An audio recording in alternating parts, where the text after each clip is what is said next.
In this series of videos, we're going to talk about preparing and understanding the financial statements. We're going to learn how to prepare an income statement, a statement of retained earnings, and a balance sheet. But before we learn how to prepare any of those financial statements, we need to have a good understanding of these definitions. If you already understand the definitions listed there, you can skip ahead. This video isn't for you.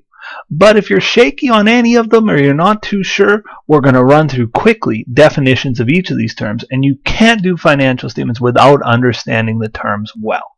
So the first term I want to define is assets. I'm going to look up the Wikipedia definition. Wikipedia is not a bad thing. I know people crap on it from time to time, but it's not a bad thing.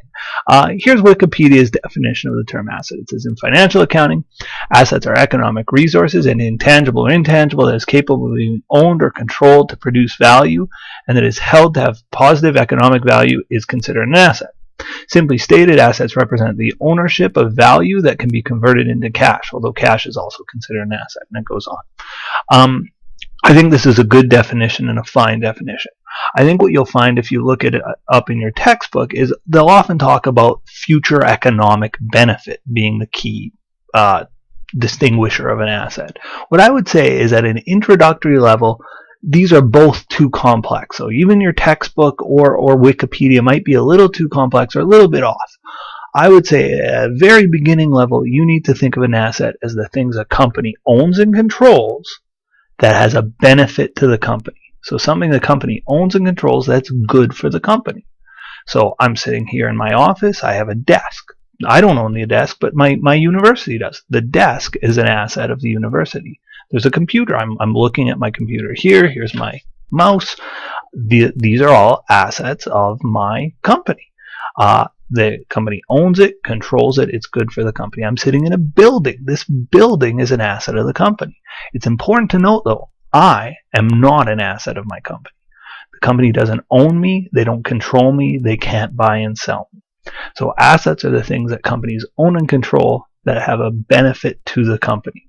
I'm going to list a few examples of an asset here on this page.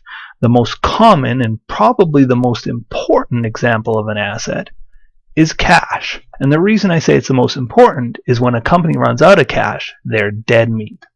Another type of common type of asset you're going to see is accounts receivable, and the shorthand for that is AR. Accounts receivable are whenever a customer comes in, they buy something from you, and they don't pay their bill right away. They promise they're going to pay later. It's a short-term asset to you. They owe you money. That's an account receivable. The next type of asset I'm going to list is inventory.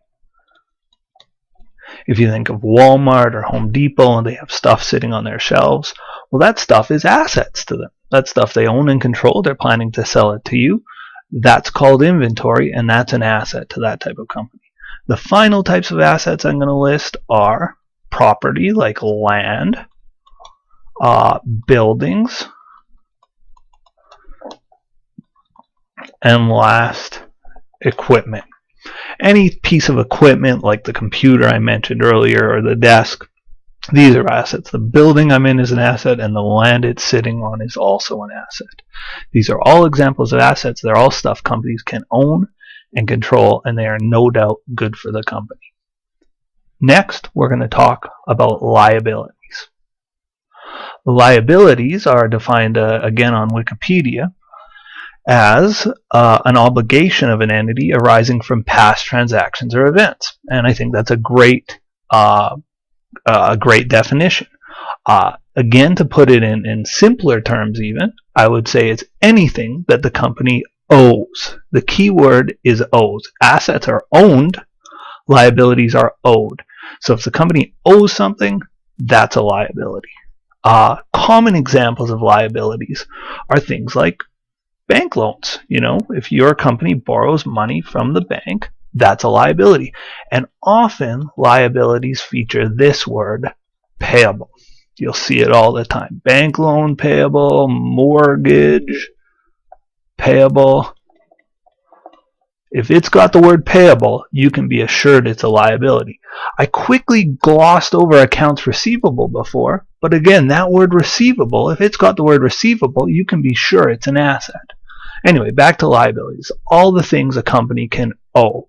One final type of liability that I haven't mentioned is accounts payable. And these are the short-term liabilities. Like I received a phone bill, I haven't paid it yet. I have an account payable. I owe the phone company some money. Bank loans, mortgages are more long-term in nature. It might go over a number of years. Accounts payable, it's like you have 30 days to pay something. That's an account payable.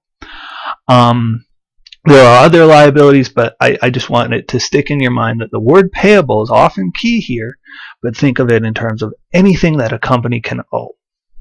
All right, on to our third topic. So again, we have assets, the stuff a company can own and control that's good for the company, and liabilities, the things that companies owe. Our next one is shareholders' equity. Let's read the definition off of Wikipedia. They say equity, we're going to call it shareholders' equity. It says, in accounting and finance, equity is the residual claim or interest of the major junior class of investors in assets after the liabilities are paid. Blech.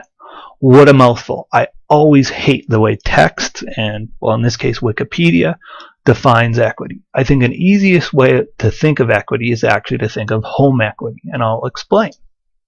So I recently bought a townhouse, and my townhouse cost me $300,000, and it's a beautiful new townhouse, and that's an asset. I own it, I control it, I can sell it if I want to.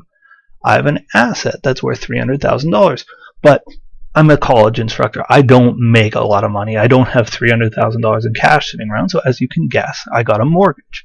And when I got the mortgage, I went to the bank and said, I don't have $300,000. I don't even have $200,000. I don't have $100,000. I got 50 grand. I need to borrow $250 to buy this place. So I got a $250,000 mortgage. Again, my townhouse is worth 300 grand. My mortgage payable, oh, I misspelled mortgage, sorry. My mortgage payable is $250,000. So how much of my house do I really own? Well, the amount left over for me, the equity in the house, is $50,000. That's my piece of the house. In much the same way we can think of shareholders' equity. We say, okay, if a company's got $1 million worth of assets and they have $800,000 worth of liabilities, well, the shareholders must own and control that last 200 grand. In other words, if the company stopped dead tomorrow, they used the assets and paid off the liabilities, what would be left for the shareholders? It's the shareholders' piece of the pie, and that's how I want you to think of equity. So again, assets, the stuff the company owns and controls that's good for the company. Liabilities, the stuff that the company owes. The piece left over for the shareholders, if they paid off all their liabilities using all their assets, what's left for the shareholders? What's the shareholders' piece of the pie? That's their equity. That's the shareholders' equity. Okay, we've gone through 3 key definitions here, 2 more to go.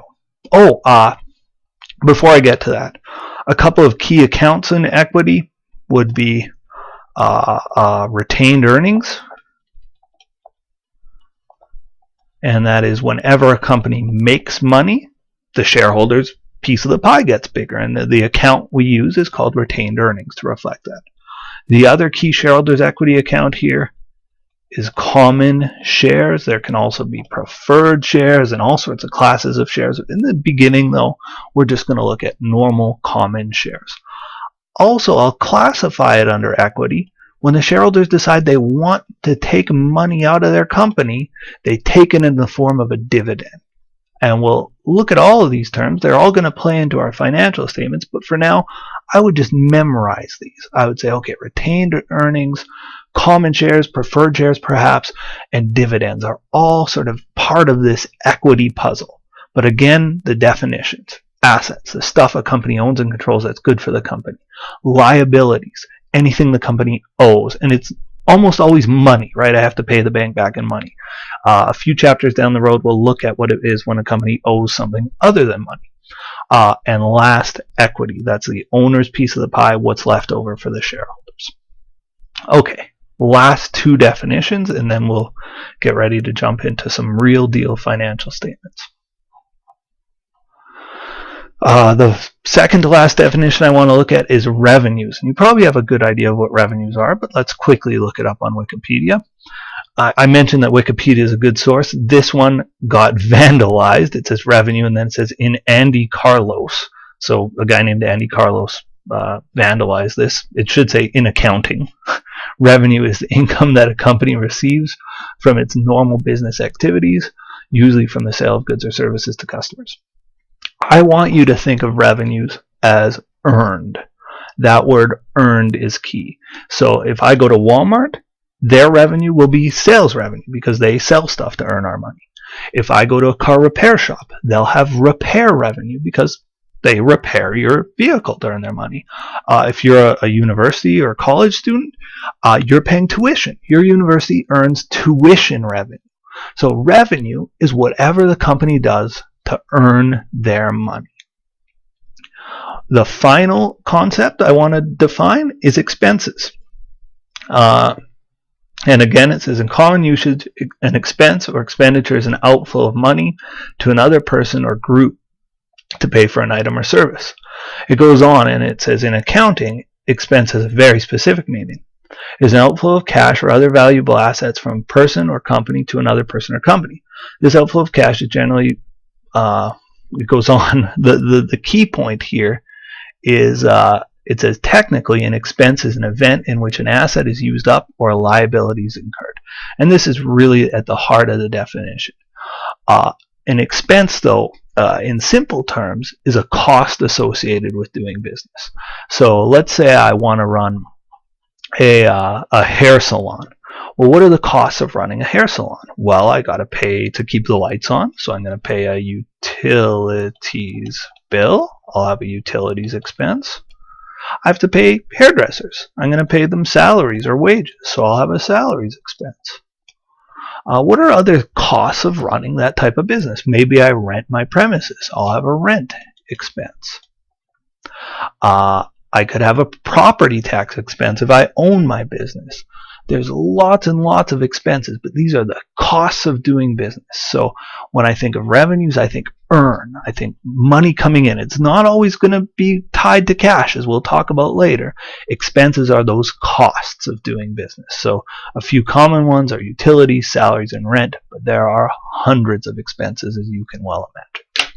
So heading back to the very top, I think at the end of this video, you should have a good understanding of what is an asset. It's the stuff a company owns and controls that's good for the company. And again, future economic benefit, I think, is our technical term there.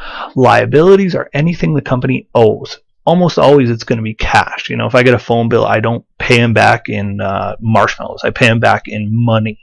But sometimes you can owe things other than cash. Shareholders' equity, we talked about, that's what's left over for the shareholders. That's the shareholders' piece of the pie. And revenues and expenses. Revenues are how the company earns money. So Walmart sells stuff. This university charges tuition. They'll have tuition revenue.